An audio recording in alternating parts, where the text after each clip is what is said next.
দুদিনীয়া কাৰ্যসূচীৰে মায়ঙত অনুষ্ঠিত হৈছে মৰিগাঁও জিলা সাহিত্য সভাৰ অষ্টাদশ দ্বিবাৰ্ষিক অধিৱেশন। মায়ং আঞ্চলিক মহাবিদ্যালয়ৰ চৌহদৰ দীপন চন্দ্ৰ নাথ সমন্বয় ক্ষেত্ৰত বিৰাজ কৰিছে উখল মাখল পৰিৱেশে।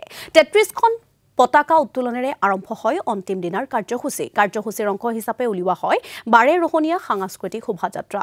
অনুষ্ঠিত হয় মুকলি সভা। নিশাৰ সাংস্কৃতিক অনুষ্ঠানত গীত পৰিৱেশন কৰিব জনপ্ৰিয় কণ্ঠশিল্পী তৰালী শৰ্মাই। আৰু আমাক শোভাযাত্ৰাৰ পৰিৱেশ দেখুৱাব আমাৰ সাংবাদিক নজৰুল ইছলামে। হয়, এই মুহূৰ্তত মই উপস্থিত আছো মায়ঙত দুদিনীয়া বৰ্ণাঢ্য কাৰ্যসূচীৰে মৰিগাঁও জিলাৰ যি অষ্টাদশ দ্বিবাৰ্ষিক অধিৱেশন অনুষ্ঠিত হৈছে কালিৰে পৰা আৰু আজি অন্তিম দিন। আৰু আজি অন্তিম দিনটোত আমি দেখুৱাইছোঁ কিদৰে বৰ্ণাঢ্য শোভাযাত্ৰা উলিয়াইছে, সাংস্কৃতিক শোভাযাত্ৰা বাৰেৰহণীয়া। আৰু এই শোভাযাত্ৰাত বিভিন্ন জাতি জনগোষ্ঠীৰ লোকে বিভিন্ন কৃষ্টি সংস্কৃতি প্ৰদৰ্শন কৰিছে। আৰু আজি শোভাযাত্ৰাত আছে মৰিগাঁও জিলা সাহিত্য সভাৰ নৱনিৰ্বাচিত সভাপতি, সম্পাদক প্ৰমুখ্যে, জিলা সমিতিৰ বিষয়ববীয়াসকল।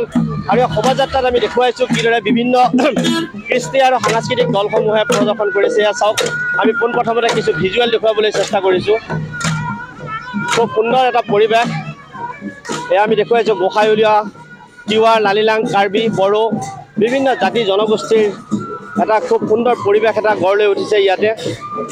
এয়া চাওক, আমি দেখুৱাই আছোঁ এফালৰ পৰা আজি বৰ্ণিল সাংস্কৃতিক শোভাযাত্ৰাই ইতিমধ্যে মায়ঙৰ সকলো চুবুৰী বাট পথ এক প্ৰকাৰ উখল মাখল পৰিৱেশ বিৰাজ কৰিছে। এয়া দেখুৱাই আছোঁ মৰিগাঁও জিলা সাহিত্য সভাৰ দ্বিবাৰ্ষিক অধিৱেশনৰ আজি অন্তিম দিনাৰ এয়া কাৰ্য হৈছে সাংস্কৃতিক শোভাযাত্ৰা। এয়া চাওক, বড়ো, ৰাভা, তিৱা, কাৰ্বি সকলো জাতি জনগোষ্ঠী ইতিমধ্যে এইদৰে তেওঁলোকক দেখুওৱা হৈছে। এয়া ডলফিন পবিতৰা অভয়াৰণ্য।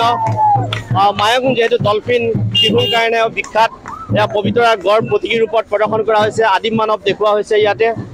বিভিন্ন ধৰণৰ সাংস্কৃতিক দলসমূহ ইয়াতে প্ৰদৰ্শন কৰা হৈছে। আৰু আমি পুনৰবাৰ এই সাহিত্য সভাৰ যি অধিৱেশনৰ এই সামগ্ৰিক দৃশ্য দেখুৱাবলৈ চেষ্টা কৰিছোঁ। আমি আজি এই অধিৱেশনথলীত যিসমূহ প্ৰতীকী ৰূপত উপস্থাপন কৰা হৈছে, অসমৰ বৰেণ্য সাহিত্যিকসকলকো দেখুওৱা হৈছে, আদিম মানৱ দেখুওৱা হৈছে। এক প্ৰকাৰ লোকে লোকাৰণ্য হৈ পৰিছে।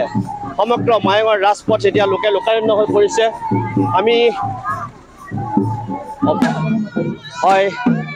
আমি দেখুৱাইছোঁ বিভিন্ন সাংস্কৃতিক দলসমূহ কিদৰে প্ৰদৰ্শন কৰিছে। এয়া তিৱা জনগোষ্ঠীৰ যিসমূহ নৃত্য, সেই নৃত্য প্ৰদৰ্শন কৰা হৈছে। এটা খুব সুন্দৰ পৰিৱেশ বিৰাজ কৰা পৰিলক্ষিত হৈছে। আমাৰ লগত এই মুহূৰ্তত জিলাৰ নৱনিৰ্বাচিত সভাপতিগৰাকী আছে, তেখেতৰ সৈতে আমি কিছু কথা পাতিবলৈ চেষ্টা কৰিম। ছাৰ, আপোনাক প্ৰথমতে অভিনন্দন জনাইছোঁ। আপুনি জিলা সাহিত্য সভাৰ নৱনিৰ্বাচিত সভাপতি। ধন্যবাদ। আজি আপোনালোকৰ এই কাৰ্যসূচী কেনেকুৱা লাগিছে? আপোনাক লগত লৈ এতিয়া শোভাযাত্ৰা ওলাইছে।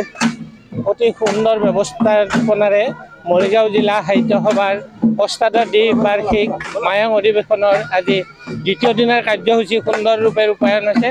দ্বিতীয় দিনাৰ কাৰ্যসূচীৰ এই শোভাযাত্ৰাটো বাৰেবৰণীয়া সাংস্কৃতিক গোষ্ঠীৰ দ্বাৰা আয়োজিত কৰিছিলে। ইয়ে আমাক প্ৰমাণ কৰে যে ভাষা সাহিত্যৰ সংস্কৃতিৰ প্ৰতি সকলোৱে যে একগোট হৈ অসমীয়া ভাষা সাহিত্যৰ অসম সাহিত্য সভাক প্ৰতিবন্ধিত কৰিছে। নিশ্চয়কৈ নজৰুল ইছলামে আমাক শোভাযাত্ৰা পৰিৱেশ দেখুৱালে। তেওঁক এই মুহূৰ্তত আমি ধন্যবাদ জ্ঞাপন কৰিছোঁ।